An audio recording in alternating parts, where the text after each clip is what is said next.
Lo político por encima de lo jurídico. Es una frase que encierra la historia de un tipo de poder. Lo político por encima de lo jurídico.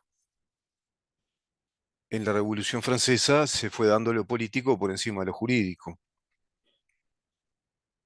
En la Revolución bolchevique o aquel golpe de Estado terrorista bolchevique se fue dando lo político por encima de lo jurídico. Cuando se consagró la Revolución cubana se fue dando lo político por encima de lo jurídico. Cuando se da un golpe de Estado también la historia nos muestra que lo político se da por encima de lo jurídico. Con esto quiero decir que un orden jurídico establecido como un orden pacífico de convivencia, y eso es un Estado de Derecho, es decir, una organización política, jurídica, constituida sobre la base de un orden de normas, de un orden jurídico que debe ser necesariamente lógico y que está amparado, legitimado por la Constitución de ese país, por una carta constitucional que es la ley suprema, es la ley madre, es la ley superior, ante la cual ninguna ley puede estar por encima, siquiera puede, digamos que igualarla. Sí se dice en la teoría del derecho internacional, especialmente en la teoría del jus cogens, que un tratado internacional firmado por un Estado puede adquirir el rango constitucional, que esté a la altura de la Constitución. Pero en ese caso puede estar a la altura de la Constitución si no la contradicen las normas de ese tratado o las cláusulas de ese tratado que el Estado firmó. Por eso también un Estado puede firmar un tratado, suscribirlo, con la cláusula de salvedad respecto a la inconstitucionalidad de determinadas normas o cláusulas de ese tratado. Eso también indica desde el derecho internacional que la Constitución siempre es la norma suprema y es la que nos da las garantías de ese orden jurídico de convivencia pacífica, armoniosa, de acuerdo a esos principios que son los principios de la juridicidad, la fuente de la legitimidad jurídica, la Constitución. En tanto ello no ocurre, ocurre algo distinto, algo contrario, que es decisiones políticas que se transforman en leyes, que se convierten en un, digamos, orden de leyes que no obedecen a ese orden jurídico del contrato fundacional, el que originalmente instruye y manda, digamos, construir ese orden jurídico que es un Estado soberano de derecho, es decir, un Estado constitucional de derecho. En Uruguay, hace ya tiempo que se han perpetrado, suscitado distintos golpes térmicos desde el punto de vista legal, desde la actividad legislativa, se han dado golpes térmicos contra nuestro Estado de Derecho, es decir, conjunto de leyes que, no que desconocen, perdona, la Constitución, que no la reconocen, quería decir, desconocen la Constitución, no obedecen a los lineamientos constitucionales, a los mandatos constitucionales. Por lo tanto, hay legislación que ya es lo político por encima de lo jurídico. No vamos a entrar otra vez en el análisis de ese conjunto de leyes que ya hace tiempo venimos analizando, dando ejemplos. Pueden ingresar a nuestro canal YouTube y ver todo ese tema, esa temática vinculada a lo que acá se ha tratado como leyes inconstitucionales. Ese conjunto de leyes inconstitucionales que están aplicables, vigentes en nuestro país, pero que no tienen valor jurídico. Es decir, la fuente de juridicidad, la fuente de legitimidad jurídica, eso que se le llamaba en la teoría pura del derecho el arcana imperi, no, no funciona, no está. Desobedecen la fuente legítima de juridicidad que es la Constitución, que es ese contrato fundacional que se estableció a través de una Asamblea Nacional Constituyente y que al cabo del tiempo esa misma Constitución ha tenido reformas, pero sigue siendo la misma Constitución. Como diría Barbagelata, es precisamente un edicto permanente. Y Justino Jiménez de Arecha.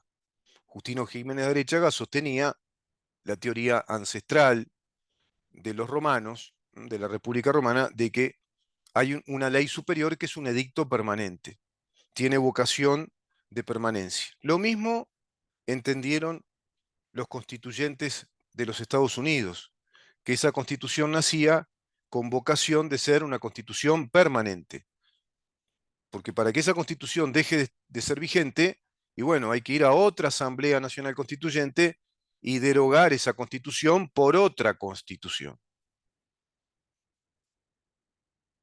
Entonces, en ese sentido, cuando se legisla por fuera de la constitución, no se está generando Estado de Derecho, se está generando un modelo político, como pasó en nuestro país, por ende, lo político por encima de lo jurídico. Pero no vamos a entrar en ese ejemplo. Es la introducción que considero adecuada para entrar en ejemplos históricos como la dictadura de Salvador Allende en Venezuela, de acuerdo a este libro realmente interesante, La dictadura de Salvador Allende, la dictadura comunista de Salvador Allende, por Nicolás Márquez, Grupo Unión, libro publicado en el año 2022, La dictadura comunista de Salvador Allende. Te lo recomiendo muy especialmente. Es un libro realmente interesante, lleno de detalles históricos. ¿Sabés que hubo hasta un fraude electoral en Chile? Esto está en la página 71 del libro, perdón. El fraude de la vía pacífica hacia el socialismo, del libro me salió, lenguaje inclusive. Se ve que nos van introduciendo alguna especie de emisión, viste, electromagnética, andás a ver. Para el gobierno de la Unidad Popular no solo bastaba hacer constantes trampas para neutralizar las instituciones formales, sino que para la instauración de un sistema como el que pretendía imponer se necesitaba la fuerza militarizada concreta. Esta situación beligerante no era un secreto ni una sorpresa, puesto que había sido vaticinada y prometida por los principales cabecillas de la Unidad Popular antes y durante su acceso al poder, y así lo expresó a pocos días de comenzada la gestión de Allende el mismísimo secretario general del Partido Socialista, Carlos Altamirano. Y acá cita textualmente el autor: siguiendo el ejemplo de la Revolución cubana y contando con el apoyo de su internacionalismo militante, se generalizó la guerrilla rural y urbana en todos los países de nuestro continente, representado por Fidel Castro, Che Guevara, Camilo Torres. El enfrentamiento armado en términos continentales sigue manteniendo la misma vigencia de siempre. Esto fue una declaración hecha en enero del año 1971. Hay un libro de Víctor Farías que se intitula La izquierda chilena, entre los años 1969 y 1973. En este contexto estaba ocurriendo la guerra contra el Estado uruguayo, es decir, los comandos terroristas del MLN Tupamaros, también de otros comandos terroristas, un ejército del Partido Comunista clandestino que funcionaba a las sombras, por supuesto que un ejército también de espías, un ejército logístico que estaba conspirando fuertemente contra las instituciones democráticas de nuestro Estado de Derecho, de nuestra República Democrática. Y ahí estaban los Tupamaros, entre ellos quien llegó a ser presidente de la República Oriental del Uruguay, José Mujica, quien, bueno, va a provocar en ese gobierno los peores zafarranchos y el desastre institucional que precisamente justifica su expresión de lo político por encima de lo jurídico. Claro, porque ahí él mismo, a través de una disposición administrativa, abre los casos protegidos por la ley de caducidad. Se da en ese contexto la acción de inconstitucionalidad de la fiscal Mirta Guiance, como fiscal del Estado, representando al Estado que había renunciado a la pretensión procesal, renuncia que ya hemos explicado, es un modo excepcional de extinguir los juicios, es uno de los modos excepcionales de extinción de los juicios para siempre, la renuncia al derecho procesal potestativo, es decir, derecho facultativo, de renunciar o de ejercer ese derecho o de renunciar. Si acaso el sujeto de derecho renuncia a ese derecho procesal, esa renuncia es un modo excepcional de concluir un juicio para siempre, de extinguirlo. Eso fue lo que hizo el Estado uruguayo a través de la ley de caducidad de la pretensión punitiva del Estado. El Estado uruguayo, como sujeto de derecho y como persona jurídica, renunció en esos casos a su pretensión procesal. Es decir, es una ley especial en la cual el Estado uruguayo renuncia a su derecho procesal, a su legitimación procesal activa al ejercicio de esos juicios. Renunció a esa pretensión para casos particularmente contemplados por la ley de caducidad. ¿Por qué? Porque lo había hecho también con la ley de amnistía. Es una renuncia anticipada a los juicios penales en determinados casos. Son dos leyes especiales que plantean que el Estado, bueno, renuncia a la pretensión procesal, con el motivo, con el leitmotiv, con la ratio legis, es decir, con el espíritu legal que formula el artículo 85, numeral tercero de la Constitución de la República, que es con motivo o con el propósito de pacificar, de tranquilizar, de dar decoro a la sociedad uruguaya. Ahí ya se dio lo político por encima de lo jurídico. Tanto Mujica como la fiscal Mirta Guiance, y luego ya con la ley derogatoria de la ley de caducidad. Ese es un gran ejemplo. El otro ejemplo ya lo hemos visto, la Fiscalía de Lesa Humanidad, la Fiscalía General de la Nación como ley en sí, instituyendo, digamos, a una Fiscalía General de la Nación de modo inconstitucional, porque es a modo de un servicio descentralizado, integrando el Poder Ejecutivo. Tendría que integrar el Poder Ejecutivo en calidad de Ministerio Público y Fiscal. Bueno, en ese sentido, en Chile se han dado situaciones terribles, cruentas, con el gobierno de Salvador Allende, y con el gobierno de Allende comienza un proceso de politización revolucionaria, ingresado por la vía pacífica eleccionaria, es decir, por el acto eleccionario que tiene la democracia representativa. Bueno, las fuerzas de izquierdas marxistas, el Partido Socialista, otras fuerzas revolucionarias, el Partido Comunista de Chile, etcétera, se organizaron precisamente para perpetrar la revolución comunista en Chile.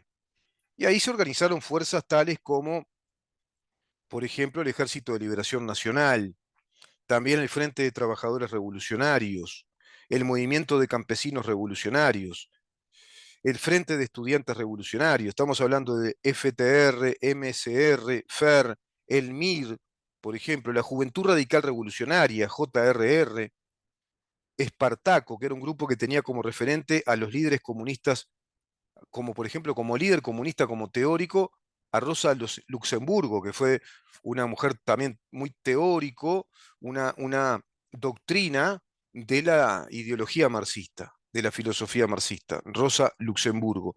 Y por último, uno de los grupúsculos más sangrientos de la vanguardia organizada del pueblo, se llama así, Vanguardia Organizada del Pueblo, BOP.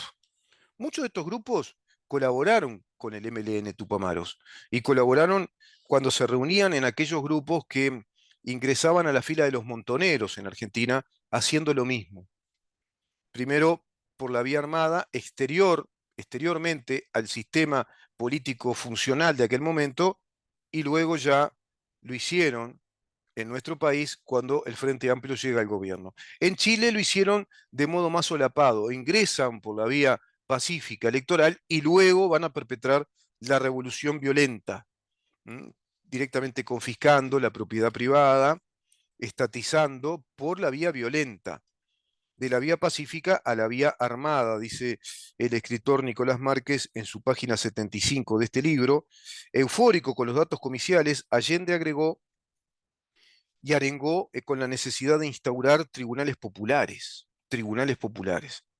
tal como ocurría en Cuba, y las proclamas de las principales líderes de la Unidad Popular llamando a la guerra civil levantaron temperatura. Este último punto presentaba algunas disquisiciones ideológicas en el seno del gobierno, puesto que no pocas veces se habló de la vía pacífica al socialismo.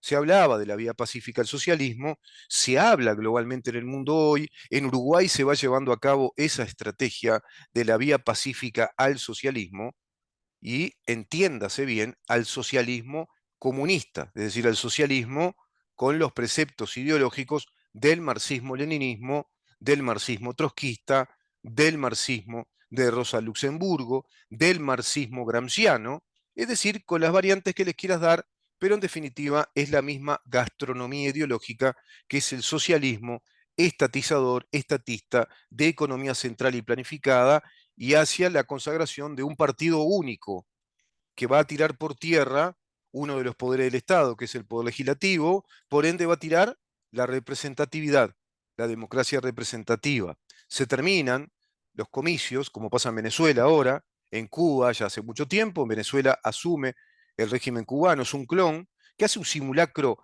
demasiado berreta, muy visible, de que todavía existe una especie de institucionalidad democrática, pero ustedes van viendo que es un partido único en el poder.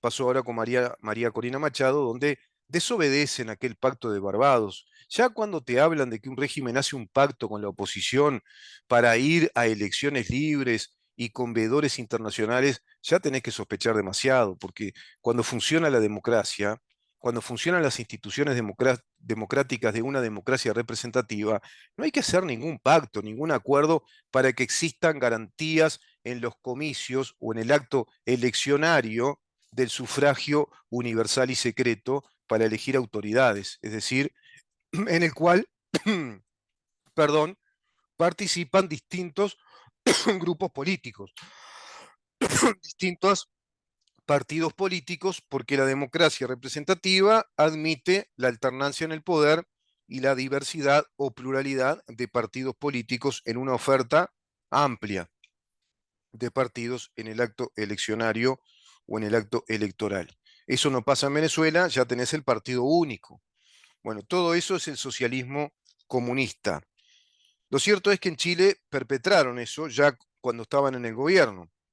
Inclusive cuando iban viendo que las elecciones marcaban muy bien, ya estaban envalentonados, como te dice acá Nicolás Márquez.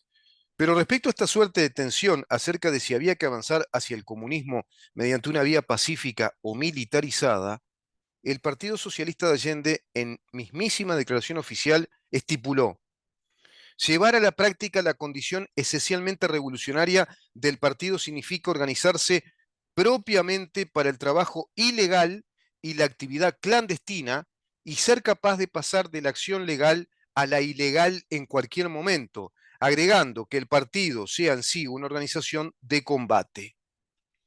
¿Vieron? De la vía pacífica a la vía violenta y organizar actividades ilegales y clandestinas. En Uruguay lo van perpetrando de modo muy sofisticado y lo hicieron en esos 15 años, legislando ilegalmente e inconstitucionalmente y llevando adelante distintas etapas revolucionarias del socialismo comunista por la vía pacífica, aceptando pacíficamente los mecanismos formales de la democracia, mecanismos legislativos, de la democracia representativa e indirecta y los mecanismos formales de la democracia directa, como ahora lo quieren hacer con el plebiscito, el PICNT, para pretendiendo introducir en la Constitución una norma inconstitucional, contradictoria respecto a los principios normativos de la Constitución de la República, respecto a los principios jurídicos de la Constitución de la República, como el derecho inviolable de propiedad y las actividades comerciales, industriales, empresariales, profesionales legítimas que están protegidas por la Constitución. Eso es lo que quiere hacer el PCNT con este plebiscito que pretende instalar en la Constitución, introducir una norma que prohíba a texto expreso la actividad financiera privada de empresas privadas que están operando en el país legítimamente hace más de 20 años y a su vez plantea la confiscación, es decir, el robo, el saqueo del dinero de millones de ahorristas uruguayos que con mucho esfuerzo van capitalizando esos ahorros y permiten la capitalización también del país sobre esa base de ahorro, de capitalización de millones de uruguayos, de más de 1.200.000, 1.300.000 uruguayos que están vinculados a las AFAPs privadas. Todo eso es lo político por encima de lo jurídico, bajo distintas estrategias, más pacífica, menos pacífica, con el simulacro democrático, con el simulacro institucional, y otra que directamente apela a las armas, a la violencia. Bueno, todo esto se fue dando en Chile. Son ejemplos que te traigo para que veas qué quiere decir lo político por encima de lo jurídico. La revolución fuera del derecho, por ejemplo, plantea Nicolás Márquez en la página 96, ante el cúmulo de usurpaciones ilegales, fue en febrero cuando el Parlamento votó un texto que reformaba la Constitución e intentaba frenar el avance de las mismas, el dictador lo consideró contrario al programa de la Unidad Popular y le impuso su veto, que fue apelado ante el Tribunal Constitucional, que lo juzgó acorde a la ley y le exhortó a Allende promulgarlo. Ante el cúmulo de usurpaciones ilegales, en febrero del año ya 72, el Parlamento votó un texto que reformaba la Constitución e intentaba frenar el avance de las mismas. Bueno, Allende se negó a esa promulgación. Este se negó en principio, pero finalmente lo promulgó, aunque recordándole, perdón, aunque recortándole ilegalmente todos los aspectos de la letra que él juzgaba contrarrevolucionarios. No le importaba la Constitución de Chile. A Allende y a su partido no le importaba el Estado constitucional de derecho, no le importaba la Constitución ni el derecho, le importaba lo revolucionario. Entonces, le cortó aspectos legales de ese texto por considerarlos contrarrevolucionarios. ¿Por qué? Porque consideraban que estaban desarrollando una revolución contra el Estado burgués. El Estado burgués no sirve para construir el socialismo y es necesaria su destrucción. ¿Se acuerdan de lo que vimos de Gonzalo Sibila cuando dijo, el socialismo en Uruguay no está para licuar o para maquillar el progresismo? Venimos con cambios radicales en relación a qué? En relación al poder y a las relaciones de poder. Venimos a establecer cambios radicales en cuanto a la estructura y relación de poder, dice Sibila. No venimos a maquillar el progresismo. El progresismo ya está, ya lo hicimos. Diría Bambino Veira, la base está. La base está, ya lo hicimos. Ahora, desde esa base vamos a seguir adelante. Venimos con cambios radicales, es decir, cambios revolucionarios. ¿Respecto a qué? Respecto a las estructuras de poder y las relaciones de poder. ¿Qué te está diciendo Gonzalo Sibila? Que van por una legislación que ya nos legisle un Estado socialista hacia el comunismo, es decir, una legislación revolucionaria y no constitucional de Estado de Derecho, como tenemos en la Constitución. Lo político por encima de lo jurídico. Pero nuestro país, que es un país muy conservador, muy tranquilito, no vale la pena despertar a los zombies, digamos así, despertar al conservadurismo tranquilo y vamos por este lado ladino, por estos subterfugios legalistas, por los subterfugios de los sistemas democráticos, de los resortes democráticos, de la democracia representativa burguesa, que nosotros los comunistas y socialistas marxistas leninistas no queremos, pero por esa vía pacífica vamos desarrollando la revolución, lo político por encima de lo jurídico. Ese es el Frente Amplio que se nos viene si viene como poder. Ese es el Frente Amplio que se viene si se instala en el Poder Ejecutivo del país. Si se instala en el Poder Ejecutivo y si lograra tener mayorías parlamentarias significativas que le permitieran rápidamente legislar esa legislación revolucionaria, esa legislación de ideología revolucionaria, de ideología política, esa legislación de lo político por encima de lo jurídico.